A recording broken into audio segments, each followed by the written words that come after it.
El verdadero libro de bienes raíces. Capítulo 1.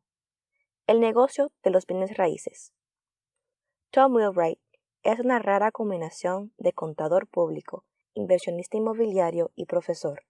Tiene la habilidad de tomar un complejo y a menudo aburrido tema de los impuestos y la ley de impuestos y convertirlo en algo lo suficientemente simple para que una persona como yo lo entienda. Tom entiende el código fiscal, disfruta leyendo el código fiscal y como es tan estudioso del mismo, entiende este extenso documento mejor que nadie que yo conozca. La mayoría de los contadores públicos se centran en una parte muy pequeña del código fiscal. Se centran en la parte que le permite a usted y a la mayoría de los estadounidenses diferir los impuestos hasta la jubilación. El código relativo a las cuentas IRA 401K y otros llamados planes de jubilación. Tom también presta mucha atención a la otra parte del código, mucho más larga, que le muestra cómo reducir o eliminar sus impuestos de forma permanente. La diferencia entre Tom y otros contadores públicos es que Tom entiende el propósito del código de impuestos. No es solo un conjunto de reglas, es un documento que cuando se sigue está diseñado para recompensar ciertos comportamientos a través de la reducción o eliminación de impuestos. ¿Su CPA ve el código fiscal de esta manera? Considero que Tom es un hombre muy moral y ético. Es muy religioso, criado en la fe mormona. Aunque no soy mormón, comparto mucho de los valores de la religión mormona, como el diezmo, dar al menos el 10% a asuntos espirituales y dedicar varios años como misionero. Aunque nunca he sido misionero religioso, he dedicado casi 10 años como misionero militar, un piloto del cuerpo de marina en Vietnam, sirviendo a mi país. Una importante lección que he aprendido de Tom y otros de la fe mormona es el dicho, Dios no necesita recibir, pero los humanos necesitan dar. Esto me recuerda la importancia de ser generoso. En mi opinión, la codicia más que la generosidad se ha apoderado del mundo. Cada vez que me encuentro con alguien que está corto de dinero, o si yo estoy corto de dinero, me recuerdo ser generoso y dar lo que me gustaría recibir. Por ejemplo, si quiero dinero, necesito dar dinero. Habiendo estado sin dinero varias veces en mi vida, he tenido que recordarme a mí mismo dar dinero en los momentos en que más lo necesito. Hoy en día, me esfuerzo por hacer donaciones regularmente a organizaciones benéficas y causas que son muy importantes para mí. Mi opinión es que si no puedo trabajar personalmente en una causa cercana a mi corazón, entonces mi dinero debe trabajar allí para mí. Yendo más allá, si quiero bondad, entonces necesito dar más bondad. Si quiero una sonrisa, entonces necesito primero dar una sonrisa. Y si quiero un puñetazo en la boca, entonces todo lo que tengo que hacer es lanzar el primero. Le pedí a mi amigo Tom Wheelwright que formara parte de este libro, no solo porque es un contable inteligente, un jugador de equipo que cualquiera desee ser rico necesita añadir a su equipo, sino también porque viene de una generosa y sólida formación filosófica. Tom es un contador inteligente que es un defensor de la inversión en bienes raíces. ¿Por qué? Porque sabe que las leyes fiscales recompensan a los inversores inmobiliarios mucho más que a los inversores en acciones. Es un gran maestro, un hombre generoso y, lo más importante, un amigo al que respeto. Robert Kiyosaki. Fui uno de los pocos afortunados mientras crecía. A diferencia de la mayoría del resto del mundo, gente a la que se le ha dicho que ahorre sus centavos e invierta en fondos de inversión, mis padres me enseñaron a invertir en bienes raíces y negocios. Mi padre tenía un negocio de imprenta y mi madre manejaba su portafolio de bienes raíces. Por lo tanto, era natural que una vez recibida mi educación, tanto formal como laboral, abriera mi propio negocio. Tuve mucha educación antes de que finalmente abriera mi propio negocio. Una maestría en contabilidad profesional, 13 años de experiencia con firmas contables internacionales, así como una experiencia como asesor fiscal interno de una compañía en la lista de Fortune 1000. Fui un poco más lento para darme cuenta del poder de los negocios. Cuando empecé mi empresa de contabilidad, lo hice como la mayoría de la gente. Trabajaba todas las horas del día y rara vez me tomaba vacaciones. Cuando sí tomaba vacaciones, aún recibía llamadas de clientes y colegas. Después de todo, los negocios nunca descansaban. Así que, ¿por qué debería hacerlo yo? Después de varios años en mi negocio, había experimentado un crecimiento significativo, pero yo seguía trabajando día y noche y nunca tomaba vacaciones de verdad. Y fuera de mi negocio no tenía activos sustanciales. Fue entonces cuando leí Padre Rico, Padre Pobre y conocí a Robert Kiyosaki. Me ayudó a darme cuenta de que estaba pensando en los negocios de manera equivocada. No se trataba de lo duro que trabajara, sino de lo inteligente que fuera. Como muchos de ustedes, mi primera experiencia real con Robert fue en un seminario de Padre Rico. Allí estaba yo, sentado junto a mi socia, Ann Mathis, y su esposo Joe. Robert hablaba de un tema muy importante para mí, los beneficios fiscales de los bienes raíces. De la nada, Robert me pidió que subiera al frente de la sala para explicar los beneficios fiscales de la depreciación, presentándome como su otro contable. Había llegado a conocer a Robert Kiyosaki y a Papá Rico solo unos meses antes. Uno de mis buenos amigos, George Duck, se había convertido en el director financiero de Padre Rico y nos había presentado. No estoy seguro de quién estaba más nervioso la primera vez que salía al escenario, Robert o yo. ¿Te imaginas poner a un contador de activos en el escenario? Robert no tenía ni idea de que yo había pasado mi vida enseñando de una forma u otra, pero se arriesgó y me puso allí de todas formas. Esto comenzó una larga e inspiradora relación entre nosotros y realmente inició mi viaje hacia la libertad financiera. Recuerdo una de las primeras veces que Robert y yo trabajamos juntos. Me usó como músculo, así es, usó un contador como su músculo. Un reportero le pidió a Robert una entrevista para la sección de negocios de Arizona Republic. El tema principal era cómo Robert podía afirmar que recibía rutinariamente el 40% de las ganancias de sus inversiones. Fui como respaldo autorizado a las ideas de Robert. Después de todo, puede que alguien no crea a un genio del marketing, es decir, Robert, cuando dice que obtiene estos niveles de retorno, pero ¿quién no creería a un contable? Cuando se trata de invertir, los números lo son todo. ¿Y quién mejor para respaldar los números que alguien que se pasa la vida documentándolos, revisándolos y analizándolos? Esa fue una de las primeras oportunidades que tuve de explicar los beneficios del aprovechamiento que proviene de los bienes raíces. No mucho antes había comenzado mi propia inversión en bienes raíces. Uno pensaría que con padres que eran inversionistas de bienes raíces, yo también me convertiría en un inversionista de bienes raíces. Incluso había pasado mi carrera ayudando a los inversores y constructores de bienes raíces a reducir sus obligaciones fiscales. Sin embargo, no empecé a invertir en bienes raíces hasta después de la primera vez que jugué el juego de Robert, Cash Flow 101. Este juego tuvo un poderoso impacto en mí. Vi con mis propios ojos el poder del aprovechamiento en los bienes raíces. El juego fue tan poderoso que el día siguiente de jugarlo llamé a uno de mis clientes que había estado invirtiendo en bienes raíces durante varios años y le pedí que se reuniera conmigo para mostrarme cómo podía comenzar mi propia inversión en bienes raíces. Y entonces empecé a hacer serios cambios en mi negocio. Mi socia Ann, una genio de los sistemas, creó los sistemas, políticas y procedimientos en nuestra firma para que pudiéramos concentrarnos en dirigir el negocio y no en trabajar en él. Nos llevó algunos años, pero finalmente pudimos dejar de trabajar pagos por hora profesionales y en su lugar supervisar y hacer crecer un negocio que funcionaba sin nosotros. Ahora puedo tomarme 3 semanas de vacaciones cada año sin tener acceso al correo electrónico o al teléfono, como lo hice recientemente cuando llevé a mi hijo mayor a un viaje a la región de los Châteaux al norte de Francia.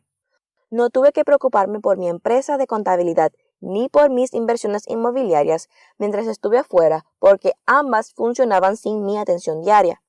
Consejo: la inversión inmobiliaria es un negocio y debe ser manejado como un negocio. Robert habla mucho del cuadrante cash flow, con cada uno de ellos etiquetado como E, S, B e I. Hace hincapié en que tenemos que salir de los cuadrantes E, empleado, y S de autónomo, y entrar en los cuadrantes B, empresa, y I de inversor. He aprendido a llevar esto un poco más allá, es decir, a mover todo el cuadrante I en la adquisición de derechos a los cuadrantes B. Piensa en lo que podrías hacer con el tiempo que tendrías si no tuvieras que preocuparte por los inquilinos, las reparaciones y el flujo de efectivo. ¿Cómo se sentiría eliminar las frustraciones que viene de estar constantemente observando sus propiedades y preocupándose por si un inquilino le llama en medio de la noche con un problema? puede eliminar todo este estrés y liberar cientos de horas de su tiempo simplemente haciendo sus inversiones inmobiliarias como un negocio del cuadrante B. No es tan difícil. Simplemente tienes que empezar a actuar como un negocio y aplicar los principios fundamentales de los negocios a tu inversión inmobiliaria. Principio empresarial número 1. Estrategia. Todo negocio tiene que tener un plan. Su negocio de inversión inmobiliaria no es diferente. Una estrategia es simplemente un plan de acción sistemático diseñado para lograr objetivos específicos. Hay 7 pasos simples para crear una estrategia exitosa. Paso 1. Imagina. Comienza tu estrategia con objetivos. Imagine a dónde le gustaría que le llevara sus inversiones inmobiliarias.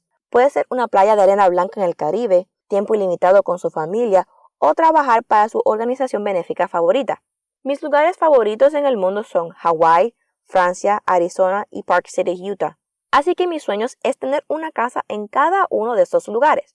No tengas miedo de ser demasiado agresivo. Estos son tus sueños. Después de todo, no un número impuesto artificialmente por un asesor financiero. Nuestros clientes tienen sueños de libertad financiera en tan solo 5 o 10 años y con una buena estrategia cualquiera puede ser financieramente libre en menos de 10 años si solo comienza a aplicar estos pocos principios básicos de negocios a sus inversiones inmobiliarias. Hasta ahora, después de 6 años de invertir, ahora tengo casas en Hawái, Arizona y Park City. Francia está en la agenda para el próximo año. Objetivos bastante agresivos, pero he podido alcanzarlos en 6 cortos años, aplicando los principios básicos de negocios a mis bienes raíces y negocios. Paso 2. Objetivos financieros. Determinar lo que se necesitará para realizar estos sueños en términos de riqueza y flujo de dinero, y comprométase a una fecha para lograr este objetivo. Luego, escriba lo que tiene disponible, actualmente en términos de activos de inversión menos los pasivos. Esta es su riqueza actual, también llamada patrimonio neto. Paso 3. Objetivo de flujo de efectivo. Por supuesto, tendrás que calcular la cantidad de riqueza que se necesitará para crear el flujo de dinero deseado. Una simple regla para calcular este número es multiplicar el flujo de dinero deseado por 20. Para mí, necesitaba $5 millones para crear un flujo de efectivo después de impuestos de $250,000 cada año. Paso 4. Riqueza actual. Una vez que tengas tu sueño firmemente en mente, el siguiente paso es identificar dónde estás hoy. Cuando considere dónde está hoy, haga una lista solo de sus activos reales, es decir, los que están disponibles para invertir.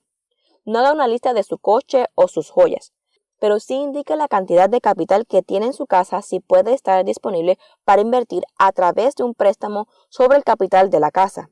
Aquí hay un ejemplo de lo que quiero decir. Líquido.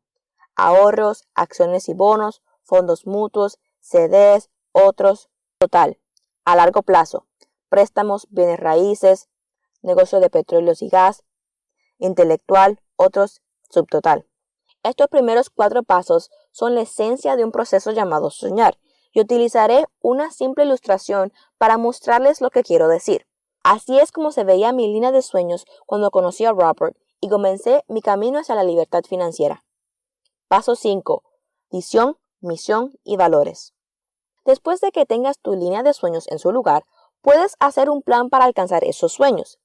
Este plan debe incluir su visión, misión y valores, el tipo de bienes raíces que se especializará en comprar y el criterio que utilizará para elegir sus inversiones en bienes raíces. En este punto, se preguntará si realmente he perdido la cabeza.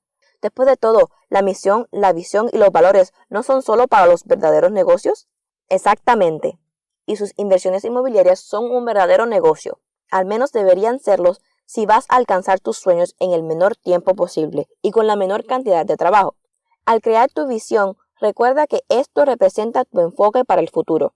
Es decir, cómo quieres que sea tu vida cuando todo esté en su lugar. Tu misión es simplemente una declaración de cómo vas a llevar a cabo tu negocio de adquisición de derechos. Y tus valores son los valores que insistes que todos con los que trabajas en el sector inmobiliario compartan contigo. La visión, misión y valores personales de Tom. Visión. Mi visión de libertad financiera significa tener el tiempo y los recursos para hacer lo que quiera, cuando quiera. Sé que he alcanzado la libertad financiera cuando puedo viajar cuando quiera, pasar tiempo de calidad con mi familia y amigos, e ir a misiones para mi iglesia. Misión. Mi misión para alcanzar la libertad financiera es invertir en casas familiares de alta calidad, investigando las ejecuciones hipotecarias, pidiendo préstamos a bancos y vendedores, manteniendo las propiedades durante 5 o 10 años y obteniendo un beneficio de impuestos a través de la depreciación. Valores. Mis valores son los siguientes. Abundancia. Reconocer que hay muchas fuentes y negocios de bienes raíces para todos. Ser amable y expresar gratitud. Tomarme el tiempo para crecer y mejorar mis conocimientos de bienes raíces. Tratar a los demás de la manera en que quiero ser tratado. Paso 6. Nicho de inversión. Una vez que tengas tu visión, misión y valores en su lugar, puedes empezar a ver qué tipo de bienes raíces tienen sentido para ti. Todo propietario de un negocio exitoso sabe que siempre se tiene más éxito cuando se enfoca la atención en algo que se disfruta haciendo y para lo cual se tiene una habilidad natural. En mi compañía ProVision tenemos una variedad de herramientas que usamos para ayudar a la gente a descubrir qué tipo de bienes raíces disfrutarán más. Casas multifamiliares, comerciales, industriales, terrenos baldíos o casas unifamiliares. Mi nicho de inversión personal se centra en casas unifamiliares altamente apreciadas. Paso 7. Criterios. El paso final de su estrategia, determinar sus criterios de inversión, es algo que pocas personas se toman el tiempo de hacer. Y aún así, si puedes determinar tu criterio de inversión como parte de tu estrategia, puedes evitar muchos dolores de cabeza, estrés y pérdida de tiempo. También puedes evitar cometer errores costosos y ahorrarás una cantidad considerable de tiempo y energía, permitiéndole enfocarse solo en aquellas inversiones que cumplan con su criterio. A modo de ejemplo, aquí están mis criterios de inversión personal. Depreciación mínima, 10%. Tasa mínima de retorno, 50%. Flujo de efectivo o efectivo en retorno de efectivo, 0. Rango de precios, 200,000 a 600,000. Cantidad máxima de inversión o transacción, 80,000. Compromiso de tiempo máximo, 5 horas por mes. Ubicación de la inversión, al oeste de los Estados Unidos. El precio como un por ciento del valor, 85%.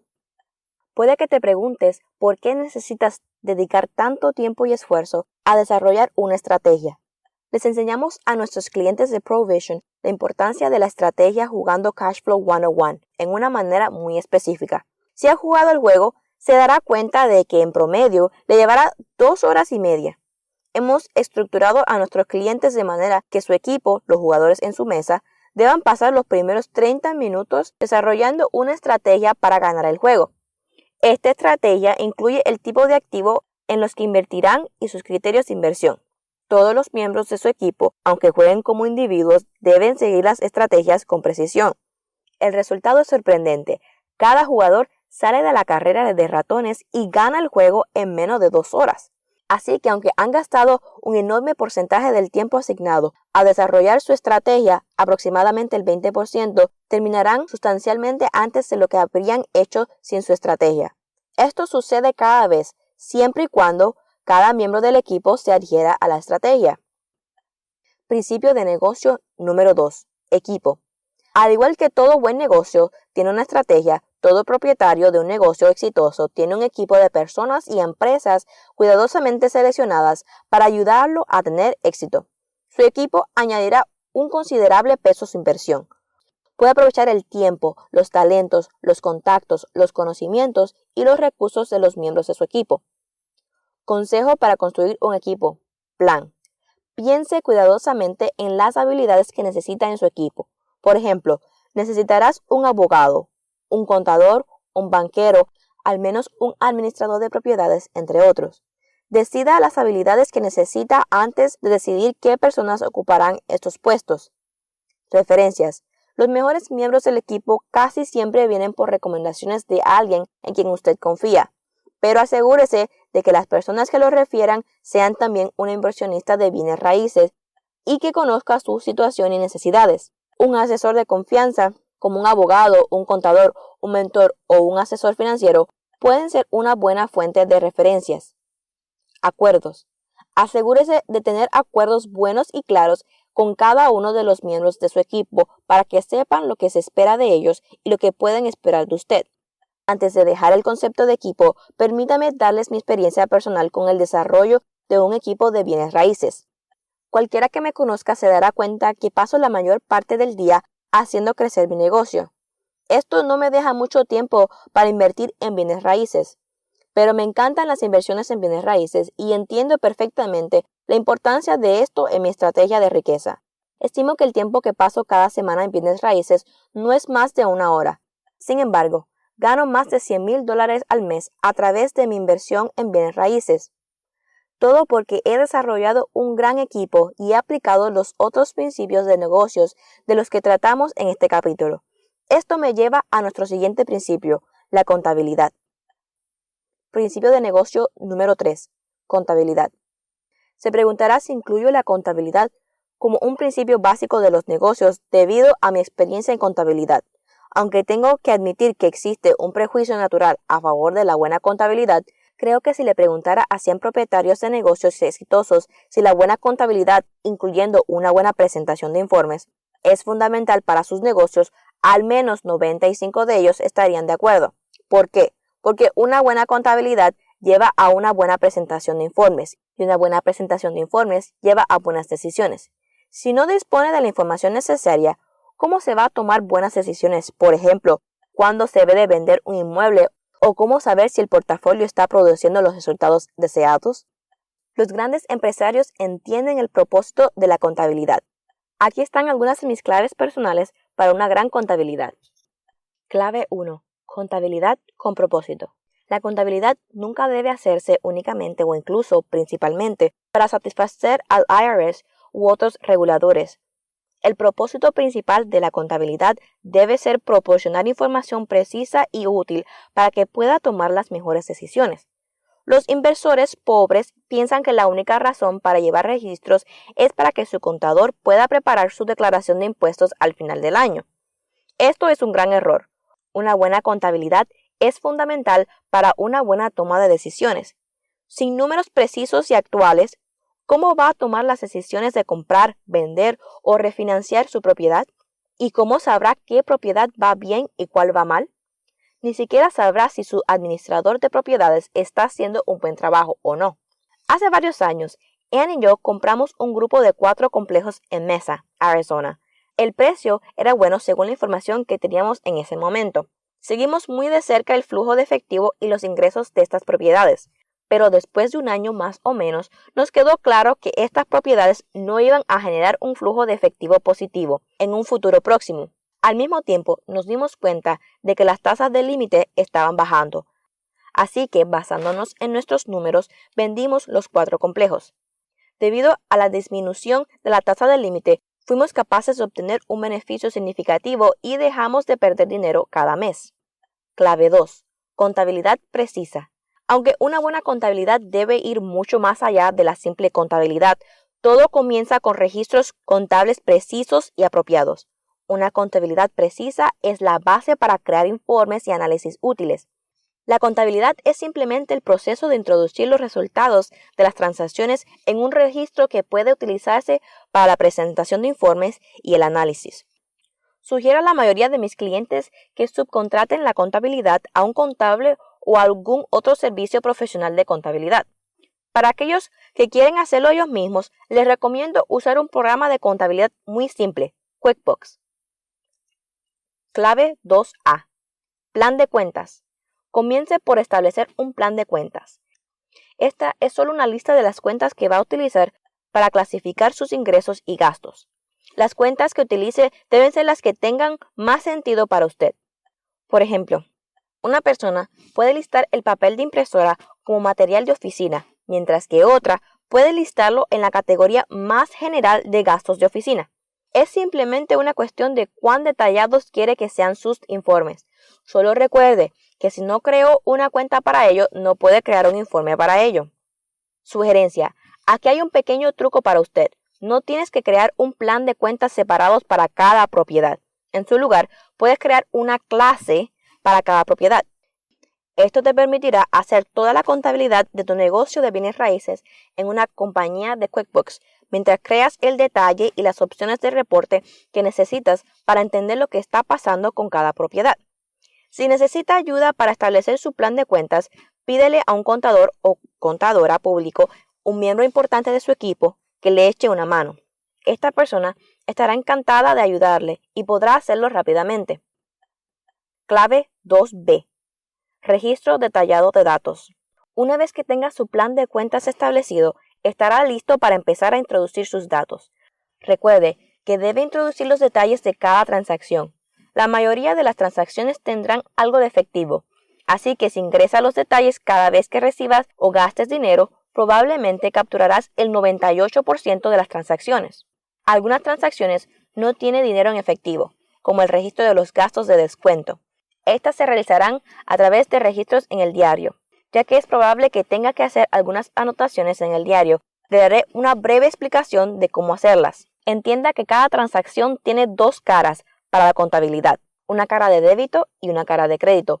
Piensa en la izquierda y la derecha, para que el total de la izquierda sea siempre igual al total de la derecha. Los gastos son siempre un débito a la cuenta de gastos, ingresos o activos, lado izquierdo, y un crédito al efectivo, lado derecho. Los recibos son siempre un crédito a una cuenta de ingresos, gastos o pasivos, lado izquierdo, y un débito al efectivo, lado derecho. Para aumentar un gasto o un activo, se debita esa cuenta, y para aumentar un ingreso o un pasivo, se acredita esa cuenta. Clave 2C. Anotaciones en el diario. Cuando se introduce un recibo o un gasto en QuickBooks, el software crea automáticamente tanto el débito como el crédito, pero a veces tendrá que hacer una corrección o ajuste en sus libros cuando no ha habido una transacción en efectivo.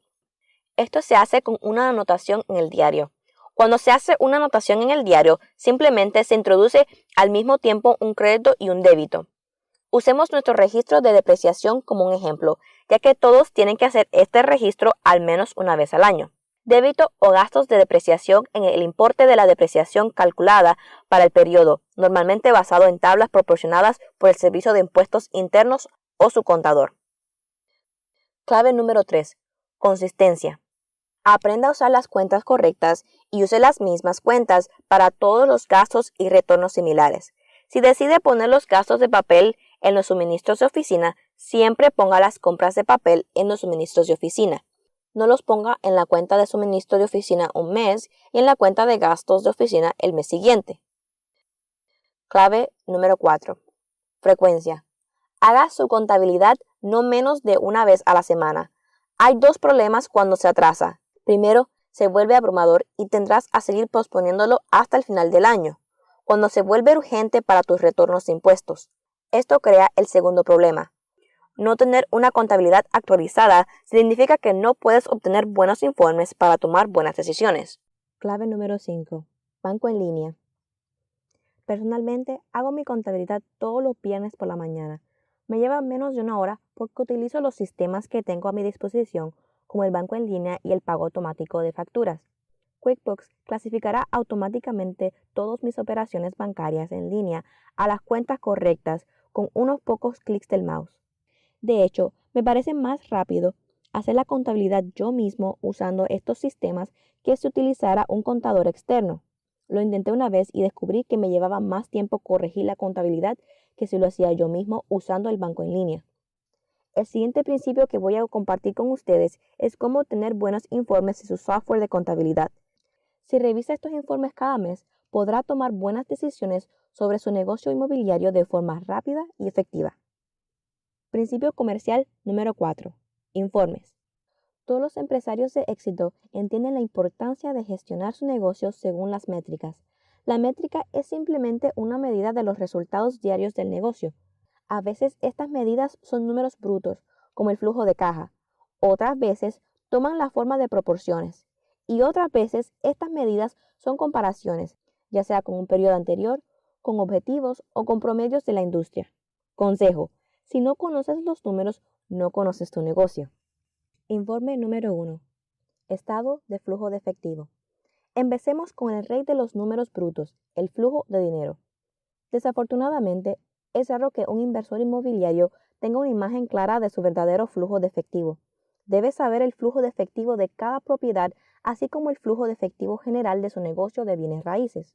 Hay una tendencia entre los inversores inmobiliarios a creer que todo lo que necesitan saber sobre el flujo de caja es la diferencia en su cuenta bancaria desde el principio del mes hasta el final del mes. Pero la verdadera clave para usar el flujo de caja como herramienta es entender de dónde vino el dinero y a dónde se fue. Un informe estándar de recuento de activos que puede utilizarse para averiguarlo es el estado de flujo de efectivo. Este informe, aunque raramente se usa entre los inversores inmobiliarios, es el más importante de todos. Comienza con los ingresos de operación. Los ingresos de operación incluyen los alquileres menos los gastos normales en el efectivo, incluyendo las reparaciones, el mantenimiento y los gastos de gestión. A continuación, se detallan los elementos no operacionales, como las transacciones de financiación y las operaciones de inversión. Las transacciones de financiación incluyen cualquier dinero que fluye hacia o desde su negocio debido a préstamos. Estas incluyen los pagos de hipoteca, así como cualquier préstamo que contrate o dinero que ponga. Las transacciones de inversión incluyen todo el dinero que fluye hacia o desde su empresa debido a las actividades de inversión. Estas incluyen los pagos iniciales de las propiedades y el dinero en efectivo de la venta de una propiedad. El resultado final es el aumento o la disminución de la cantidad de dinero en efectivo que tiene al final del periodo, mes, trimestre o año, en comparación con lo que tenía al principio del periodo. Este informe deja claro qué parte de su flujo de efectivo positivo o negativo proviene de las transacciones en comparación con otras operaciones, como la financiación o la inversión. ¿No sería estupendo saber esto y poder averiguar esta información en cualquier momento? El cuadro 1.3 es un ejemplo de un estado de flujo de caja de una de mis propiedades. He sacado este informe directamente de mi QuickBooks. Este informe me dice varias cosas sobre esta propiedad. Primero, me dice que hubo un flujo de caja positivo. Segundo, me indica que hubo una pérdida a efectos de impuestos. Los ingresos netos fueron negativos, produciendo un flujo de caja adicional para mí a través de la depreciación. Tercero, me dice que pagué mi hipoteca por $258, lo que es un beneficio adicional para mí. Si todo lo que sabía era que mi efectivo había aumentado en $468 durante el periodo, nunca habría aprendido estos otros beneficios importantes de esta propiedad y podría haber pensado que la propiedad no iba demasiado bien. Informe número 2. Análisis de la proporción. Mientras que los números reales son útiles de conocer, un análisis serio de su negocio de bienes raíces viene de las proporciones y comparaciones. Una lista de las proporciones más comunes utilizadas para analizar sus resultados se encuentran en la tabla 1.4. Consejo: dos de las relaciones más importantes son la tasa de tope de su propiedad y su retorno de inversión, ROI. Relación número 1. Tasa de captación. Su tasa de capitalización es simplemente su ingreso operativo neto dividido por el valor de su propiedad. Recuerde que esta cifra representa el valor de la propiedad, no el costo de la misma. Veamos un ejemplo. Supongamos que su propiedad produce $10,000 mensuales en alquiler o $120,000 al año.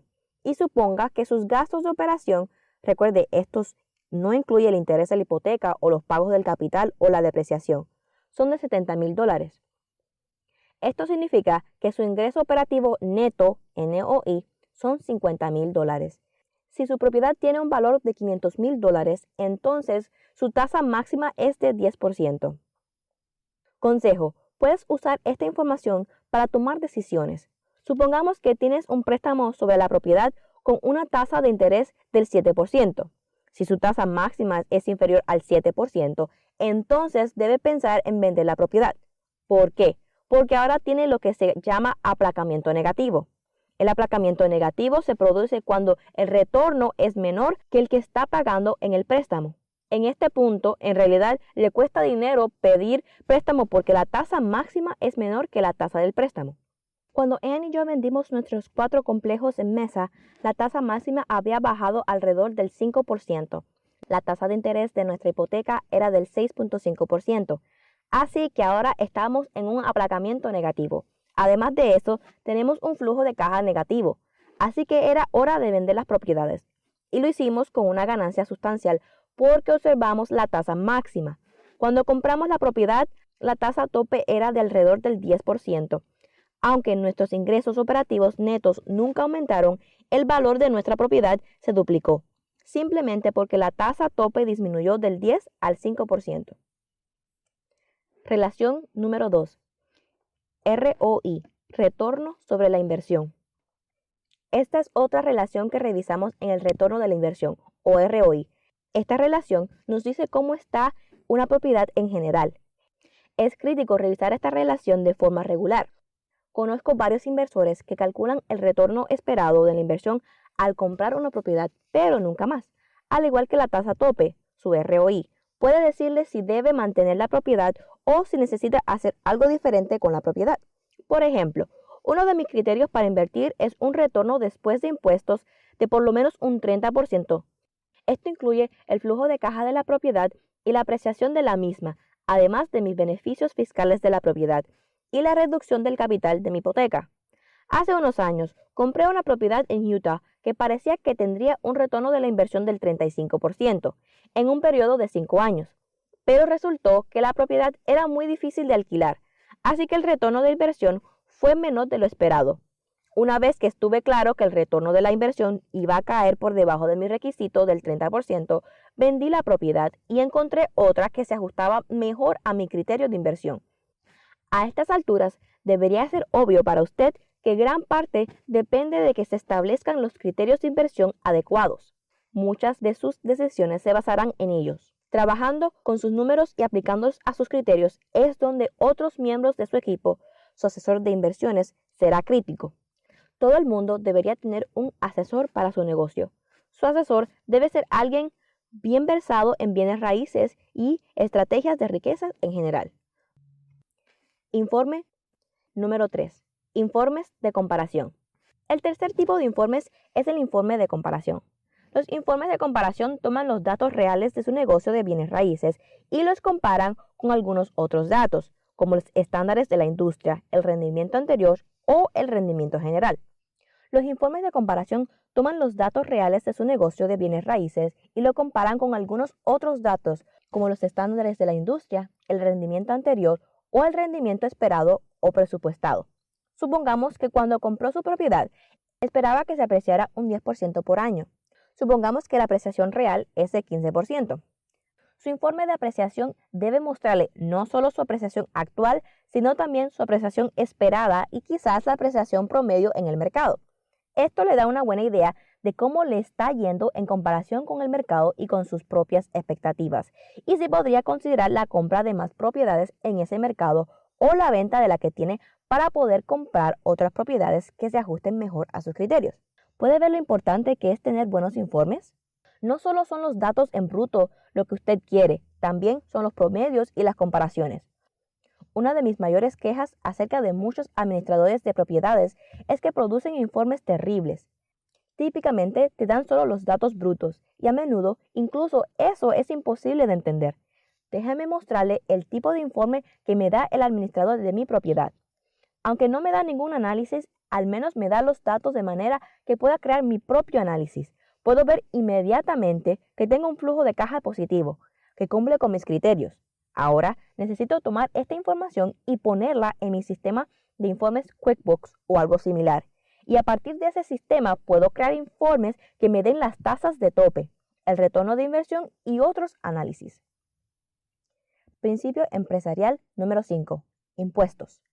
Si quiere tener un impacto inmediato en la declaración de su propiedad, debe prestar mucha atención a las leyes fiscales. Consejo: la manera más rápida de aumentar el retorno de la inversión en una propiedad es aprovechar las leyes fiscales vigentes para fomentar las inversiones en bienes raíces. El mayor gasto para la mayoría de las personas son los impuestos. En los Estados Unidos, que se considera rutinariamente un país de bajos impuestos, el dueño de un negocio promedio que gana $100,000 paga más del 50% de sus ganancias al gobierno en alguna forma de impuesto. Esto incluye impuestos sobre la renta, impuestos sobre la propiedad, impuestos de transferencia, impuestos sobre las ventas, impuestos sobre el empleo o impuestos sobre el consumo, sin mencionar los impuestos sobre el Estado. Algunas civilizaciones antiguas equiparaban un impuesto de 50% a estar en cautiverio. Sin embargo, aquí estamos en el siglo XXI pagando más del 50% de nuestros impuestos de entrada y asumiendo esto como algo aceptable. La buena noticia es que si estás en el negocio, y particularmente si este negocio es la inversión inmobiliaria, puedes fácilmente bajar esta tasa del 50% al 20 o el 30%. De hecho, muchos de nuestros clientes en Provision, que son serios inversionistas de bienes raíces, legalmente no pagan ningún impuesto sobre la renta. Piensa en lo que podrías hacer con el dinero extra que tendrías si redujeras tus impuestos sobre la renta en un 20 o 30%. ¿Cuántos más bienes raíces podrías comprar? ¿Cuánto más rápido crecería tu portafolio? Una vez calculé que alguien con un 30% de impuestos podría duplicar su portafolio de inversiones en 7 años si simplemente maximizara sus beneficios impuestos de los bienes raíces y reinvirtiera estos ahorros en su portafolio. Cuando le digo a la gente que pueden reducir legalmente sus impuestos sobre la renta en un 30% o más, inmediatamente se muestran escépticos. Piensan que debo estar metiendo a mis clientes en algún refugio fiscal. Tienen razón. Ese refugio fiscal es una inversión inmobiliaria. Y no importa si es propiedad residencial, comercial o industrial, en los Estados Unidos y en muchos otros países, los bienes raíces son una inversión muy favorecida por las leyes fiscales. Sugerencia: en los Estados Unidos y en muchos otros países, los bienes raíces son una inversión altamente favorecida por las leyes fiscales. Así que hablemos de lo que puedes hacer para recibir el máximo beneficio fiscal de sus bienes raíces. Nos centraremos en las leyes de los Estados Unidos, pero tenga en cuenta que muchos otros países tienen leyes similares. Por lo tanto, aunque no invierta en los Estados Unidos, estos principios de reducción de impuestos pueden aplicarse a sus inversiones inmobiliarias en Canadá, Europa u otras áreas del mundo. Aquí hay 5 maneras de reducir sus impuestos sobre la renta en un 30% o más. Consejo número 1. Estrategia de impuestos. ¿Qué? ¿Una estrategia de impuestos? ¿No acabamos de hablar de crear una estrategia de negocios para nuestros bienes raíces antes en este capítulo?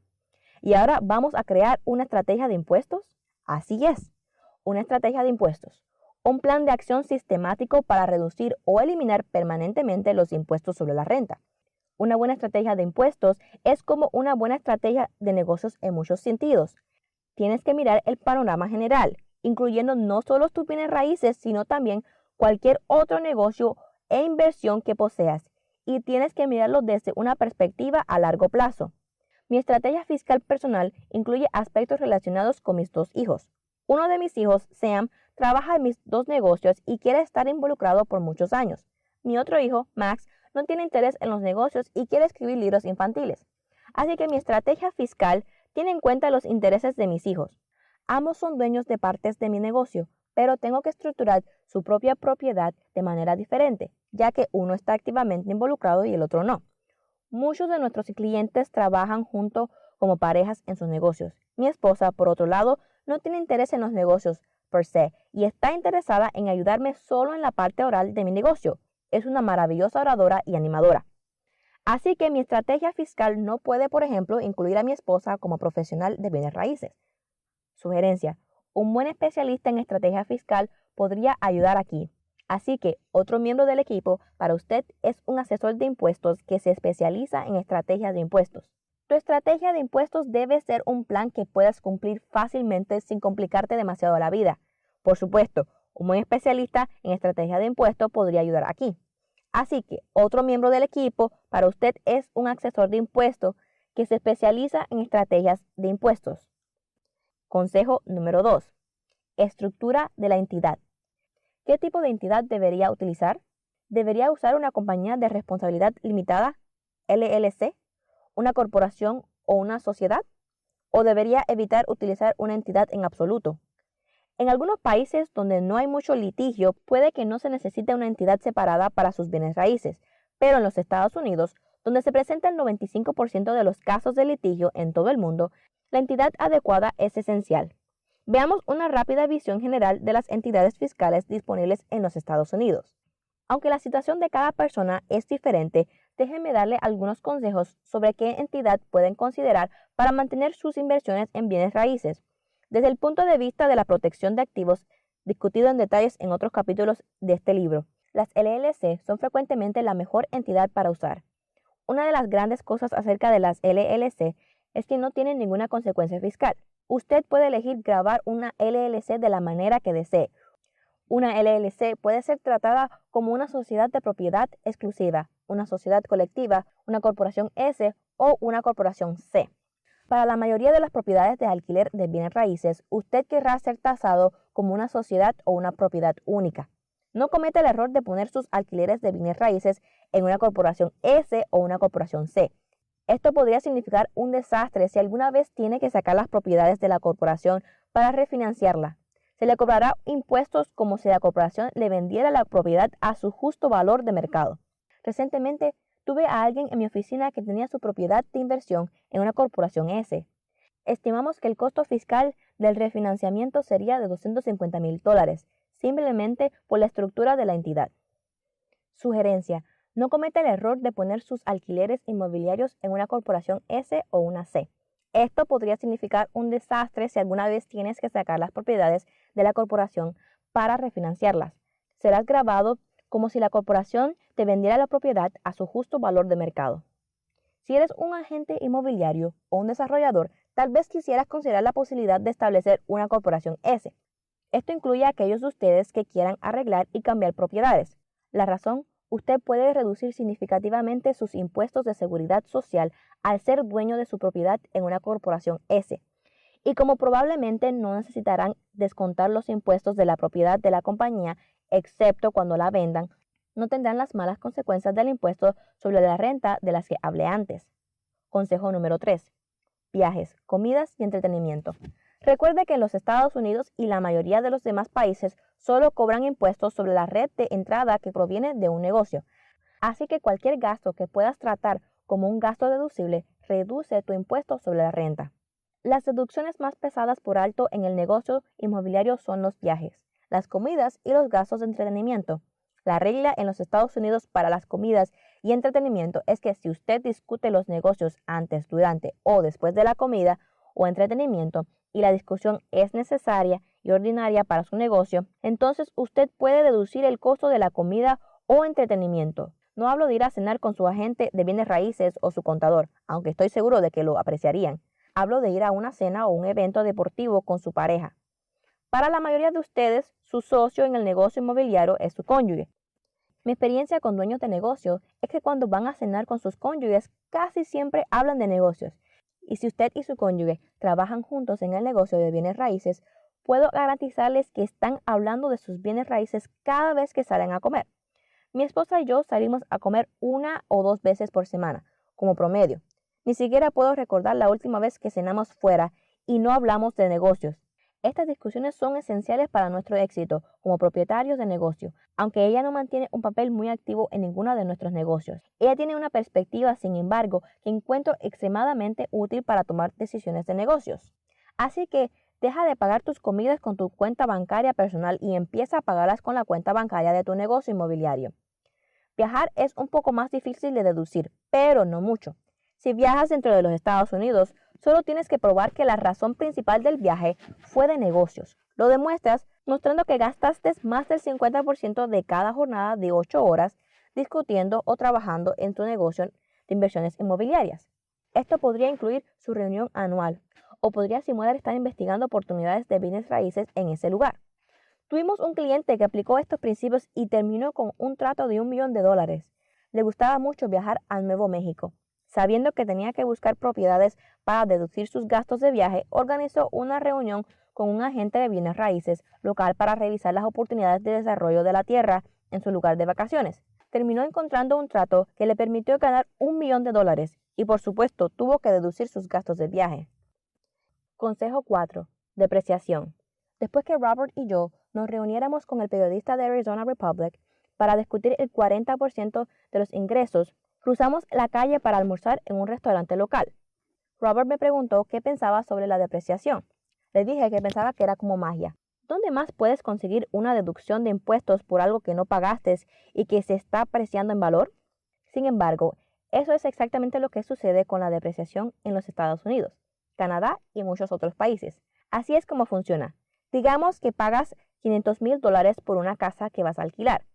Pones $100,000 de tu propio dinero en la casa y el banco te presta $400,000. Recibes una deducción por una parte del costo de la casa cada año, no solo una parte de tus $100,000, sino del precio total de la compra. Déjame mostrarle el cálculo para fines de impuestos de los Estados Unidos. Estimemos que el 20% o $100,000 del costo de la casa fue por el terreno. Incluso el IRS reconoce que la tierra no se desgasta, por lo que no llegamos a depreciar la tierra, pero si podemos depreciar los restantes $400,000, como mínimo, para la propiedad residencial deberíamos obtener una deducción del 3.6% o $14,545 cada año, y eso asumiendo que todos los $400,000 se asignen al edificio. Puedes aumentar esta deducción haciendo lo que se llama una segregación de costos. Una segregación de costos o valoración de bienes raíces. Brevemente, esto es lo que sucede en una segregación de costos. Su contador o su ingeniero revisa su propiedad y segrega en papel todo lo que podría ser fácilmente removido del edificio y no es necesario para su funcionamiento básico desde el edificio mismo. Esos elementos que pueden ser removidos se llaman propiedad personal o bienes muebles. La propiedad personal puede ser depreciada en un 20% o más por año. En nuestro caso, supongamos que $100,000 de costos se separan del edificio. Esto aumentaría nuestra deducción de depreciación anual de $14,545 a $30,900, más del doble. Así que mientras nuestra propiedad se aprecia, todavía tenemos una deducción de impuestos por depreciación de más de $30,000. Esta es la mejor de todas las deducciones, ya que no hay ningún desembolso en efectivo que no sea el pago inicial de la propiedad. Así que si nuestro flujo de efectivo es de $30,900 o menos, no pagaremos ningún impuesto sobre la renta en nuestro flujo de efectivo mensual. Y si nuestro flujo de caja es menor que nuestra depreciación, entonces creamos una pérdida de impuestos de la propiedad que podemos usar con la planificación adecuada para compensar los ingresos de otras fuentes. Esta es la razón principal por la que muchos inversores en bienes raíces pueden deducir sus impuestos sobre la renta en un 30% o más, por lo que algunos inversores en bienes raíces no pagan ningún impuesto sobre la renta. ¿Ves cómo estos pueden aumentar el retorno de su inversión? Consejo número 5. Documentación. Por último, pero no menos importante, hablemos brevemente de la importancia de documentar adecuadamente nuestras transacciones y gastos inmobiliarios. Sin una buena documentación, el IRS tiene el derecho de rechazar sus deducciones. ¡Qué desperdicio de buenas deducciones! Ya hemos discutido la forma más importante de deducciones, la buena contabilidad. Además, hay otras formas de documentación que deben mantener. Para viajes, comidas y entretenimiento debe guardar los recibos y debe anotar con quién estuvo, dónde fue, qué discutieron, la fecha del evento y por qué ocurrió en el gasto. Para las deducciones de automóviles, debe mantener un registro de las millas recorridas en los negocios frente a las personales. Y para sus entidades necesita escribir actas que detallen todas sus reuniones y transacciones importantes. La documentación no es la parte más divertida de los bienes raíces, pero no es muy difícil si solo se toma unos minutos a la semana para ocuparse de ellas. Mantente al tanto. Si no sabe exactamente lo que se necesita documentar, consulte con su preparador de impuestos. Recuerde que si no está documentando, entonces probablemente no podrá probar al IRS que fue una deducción legítima. Así que ahí tiene 5 oportunidades fáciles de reducir sus impuestos sobre la renta mientras gana toneladas de dinero en su negocio de bienes raíces. Ahora puede ver por qué los propietarios de negocios inteligentes incluyen la planificación de impuestos como una de sus claves para el éxito. Aplicar estos principios básicos a su negocio de bienes raíces le permitirá construir una enorme riqueza en muy poco tiempo. Recuerde comenzar con una estrategia. Agregue un equipo, mantenga una buena contabilidad, revise regularmente sus informes y minimice sus impuestos creando una estrategia fiscal a largo plazo. Cuanto antes empiece a tratar sus inversiones en bienes raíces como un negocio real, antes podrá dejar de trabajar tan duro y empezar a cosechar las ganancias que están ahí para todos los buenos inversores en bienes raíces.